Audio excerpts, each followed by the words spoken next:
महायुतीमध्ये सर्वच अपक्ष उमेदवार आपले अर्ज कमी करणार आहे। माननीय मुख्यमंत्री देवेंद्र फडणवीसजी, एकनाथ शिंदेजी, सुनेत्रा पवारजी, आमचे अध्यक्ष रवींद्र चव्हाणजी यांनी सर्वच अपक्ष उमेदवाराची चर्चा केली आहे आणि या ऊपर काँग्रेसला आम्ही विनंती केली आहे की इतक्या उन्हाळ्यामध्ये आणि पेट्रोल डिझेलच्या क्रायसिसमध्ये ज्या ठिकाणी काँग्रेसची संख्या फाईट देण्यापुरती नसेल त्या ठिकाणी त्यांनी निवडणूक अनौपच करावी अशी विनंती आम्ही काँग्रेस पक्षाला केली आहे। मला विश्वास आहे की ज्या ठिकाणी लढण्याची स्थिती नाही आहे, शेवटी हे निवडणूक संख्याबळावर आहे आणि संख्याबळ महत्त्वाचं असतं, पब्लिक निवडणूक नाही आहे। ज्या पक्षाचे जेवढे सदस्य त्या पक्षाचा विजय आणि त्यामुळे चित्र स्पष्ट आहे। त्या ठिकाणी नागपूरमध्ये स्पष्ट आहे, भंडाऱ्यामध्ये स्पष्ट आहे, चंद्रपूरमध्ये स्पष्ट आहे, अमरावतीत स्पष्ट चित्र आहे। महाराष्ट्रामध्ये 17 सीटवर चित्र स्पष्ट आहे की भाजपा महायुती निवडून येणार आहे। अशावेळी मात्र ठीक आहे, पक्षाची भूमिका असतं, पण संख्याबळाचा विचार केला आणि पेट्रोल डिझेलचा क्रायसिसचा विचार केला तर निवडणुका होऊ नये असं मला वाटतं। विदर्भात 5 विधान परिषदेचे मतदारसंघ आहे, 5ही ठिकाणी अशा प्रकारची संख्याबळ पाहायला मिळतं, त्यामुळे 5 मी तेच सांगतोय की संख्याबळ खूप जास्त आहे महायुतीकडे आणि निवडणुकीत काही तथ्य नाही आहे। त्यामुळे मला असं वाटतं की काँग्रेसने अजूनही विचार करावा 3 वाजेपर्यंत, ज्या ठिकाणी शक्य होईल त्या ठिकाणी परत घ्या। बोलणं सुरू आहे काँग्रेसच्या काही नेत्यांसोबत? काँग्रेसच्या मी सर्वच नेत्यांशी बोललो आहे आणि त्यांना विनंती केली आहे। निश्चितपणे काँग्रेस, उबाटा, शरद पवारजी सर्व विचार करतील आणि संख्याबळानुसार जर वागलं तर मला वाटतं की महाराष्ट्रामध्ये अनौपच होऊ शकतं। जळगावमध्ये बंडखोरी करणाऱ्या सेनेच्या रेश्मा काळे या सहलीला गेल्या, अगदी वेळेवर गेल्याची माहिती येते आहे। तेच सांगतो की आम्ही आमच्या अपक्ष उमेदवारांना कमी करायचा 3 वाजेपर्यंत सर्वच प्रयत्न करतो आहे। जे ऐकले नाही त्याचं बघू काय करायचं, पण जे मला वाटतं की 100% आमचे अपक्ष लोक ऐकतील, आमच्या पक्षाचे, शिवसेनेचे ऐकतील, राष्ट्रवादीचे ऐकतील आणि आपला उमेदवारी ज्या ठिकाणी जो लढतो आहे, भाजप लढते आहे तिकडे शिवसेना राष्ट्रवादी परत घेईल, काही ठिकाणी आमच्या लोकांनी भरला आम्ही परत घेऊ। माननीय मुख्यमंत्री यांनी स्पष्ट निर्देश दिले आहे, एकनाथजी, सुनेत्रा पवारजींनी, की आम्ही सर्व महायुतीत लढून 17ही जागा जिंकू। तुम्ही म्हणाले की आम्ही परत घेऊ, जर सगळीकडे एकत्र चित्र झालं आपसीमध्ये, तुमचे कोणते मतदारसंघ की तिथे संख्याबळ बघता तुम्ही मागे हटायला तयार आहे? नाही, आम्ही कुठं हटणार नाही। 17ही सीट भारतीय जनता पार्टी महायुती जिंकणार आहे।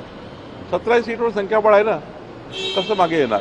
यवतमाळमध्ये समजा अपक्षांनी अर्ज वापस घेतले नाही तर कुठली कारवाई पक्षाकडून महायुती? त्या पक्षामधले आमचे पक्षाचे अध्यक्ष निर्णय करतील, त्या पक्षाचे नेते निर्णय करतील की अपक्ष उमेदवार वापस घेतला नाही तर त्या पक्षाचा अधिकार आहे। पण मला वाटत नाही की फार बंडखोरी वगैरे होईल, काही अपक्ष लढतील। अनेक ठिकाणचे बंड शमले, मात्र पुण्यामध्ये आणि नाशिकमध्ये अजूनही बंड होऊन जाईल।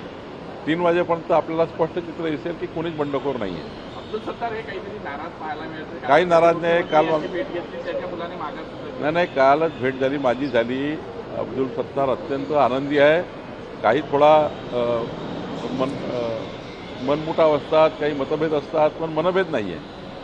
मतभेदापोटी काही स्टेटमेंट येतात बाहेर, त्यामुळे मला असं वाटतं याच्यामध्ये फार काही, अब्दुल सत्तारजी हे सिस्टीमचे लीडर आहे, त्यांनी संघटनेची सिस्टीम पाडली आहे। मला वाटतं एकनाथ शिंदेजींचा ते ऐकतील आणि विड्रॉ करतील। यवतमाळमध्ये साहेबराव कांबळे जे उमेदवार होते ते अचानक त्यांनी माघार घेतली आणि या ठिकाणी महायुतीला यश मिळालं असं वाटतंय। साहेबराव जे कांबळे काँग्रेसचे उमेदवार होते आणि राष्ट्रीय स्तरावरचं पद त्यांचं आहे आणि त्यांनी माघार घेतली। काँग्रेसचे उमेदवार सुद्धा हा विचार करतील की ही निवडणूक त्यांना लढून काय उपयोग आहे। संख्याबळ नसेल तर फक्त हारण्याकरता लढायचं आहे, जिंकण्याची परिस्थिती नाही आहे, मग कशाला लढतील? उमेदवार विचार करतो ना, शेवटी उमेदवाराला लढावं लागतं, समजा 700 मतं आणि 200 मतं इतका फरक आहे तर कशाला उमेदवार लढेल? केवळ आपले मतं घेईल आणि घरी जाईल। त्यापेक्षा पेट्रोल डिझेलच्या क्रायसिसमध्ये नाही लढलं तर बरं असं वाटतं. तुम्ही आजपासून ऍक्टिव्ह म्हणून आलेला आहे वर्धा आणि नागपूरमध्ये बैठका घेतात, कशा पद्धतीचं तुमचं नियोजन असणार आहे? निवडणुका तशा वन साईड आहे. बंटी भांगडियाजींनी चंद्रपूरमध्ये बऱ्यापैकी पुढाकार घेऊन ही निवडणूक त्यांनी हातात घेतली होती, पण आता ती निवडणूक चांगली आहे. भंडाऱ्याची निवडणूक परिणय फुके बघतात आहे, मी साधारण विदर्भ बघतो आहे. त्यामुळं मला असं वाटतं की विदर्भातल्या 5 जागा महायुती जिंकेल. विप्लव बाजोरी यांनी राहुल गांधींनी एक वक्तव्य केलेलं आहे की भारतामध्ये आर्थिक सुनामी जी आहे ती मोठ्या प्रमाणात भयंकर येणार आहे, आर्थिक संकटांना सामोरं जावं लागणार आहे. पंतप्रधानांनी सरकार पुन्हा पडलं पुन्हा सोनाच्या चमच्याने बदामाचा ज्यूस पिऊन राहुल गांधी मोठे झाले आहे. त्यांना आर्थिक टंचाई काय होतं, गरिबी काय होतं हे कळत नाही. आमचे पंतप्रधान नरेंद्र मोदीजी यांनी गरीब कल्याणाच्या मध्यमवर्गीय कल्याणाचा विचार केला आहे आणि देशाची स्थिती भक्कम राहील याची काळजी घेतलेली आहे. त्यामुळे राहुल गांधींनी यावर बोलणे म्हणजे हास्यास्पद आहे. राहुल गांधी ने कहा है कि 1 साल में सरकार गिरेगी या देश में इमरजेंसी लगेगी। राहुल गांधी दिन में भी बुरे सपने देखते हैं. सपना देखना चाहिए लेकिन सपने में जान होनी चाहिए. बचपने से जन्म होते ही अमीरी में बड़े हुए राहुल गांधी को गरीबी समझती नहीं है. गरीबी समझती है प्रधानमंत्री मोदी जी को, जिन्होंने चाय के टपरी पर काम करके अपना जीवन शुरू किया है. और गरीबी की चिंता मोदी जी ने की है गरीब कल्याण की योजना को लाकर, और देश को श्रीमंत कैसा बनाना ये मोदी जी जानते हैं. तो राहुल गांधी जी को विनती है, जब तक मोदी जी देश में हैं, प्रधानमंत्री है, हमारे संरक्षक है, तब तक राहुल गांधी को देश की चिंता करने की जरूरत नहीं. वो अपने परिवार की चिंता करे, पार्टी की चिंता करे, और बहुत ज़्यादा ये भानगढ़ में नहीं रहे कि देश का क्या हो रहा है, सब अच्छा हो रहा है. वो अगर अकेले में बात करेंगे उनसे तो बोलेंगे सब अच्छा हो रहा है. शेवटचा प्रश्न असा आहे, विप्लव बाजोरिया सुप्रीम कोर्टात चाललेले आहे, तुम्ही पालकमंत्री अमरावतीचे. कळमना बाजार समिती ही आशिया खंडातली सर्वात मोठी बाजार समिती आहे. राज्य सरकारने कायदा करून कळमना बाजार समितीला नॅशनल बाजार समिती, राष्ट्रीय बाजार समिती जाहीर केलेला आहे. आणि यामध्ये आता कळमना बाजार समिती ही जगाच्या देशाच्या सर्व बाजाराला जोडली जाणार आहे. त्यामुळे आमच्या विदर्भाचं जे पीक आहे, फळं आहे, भाजीपाले आहे, हे देशाच्या कुठल्याही कानाकोपऱ्यावर आणि जगातल्या अनेक देशांमध्ये एक्सपोर्ट होऊ शकतं, अशी या ठिकाणी योजना तयार होणार आहे.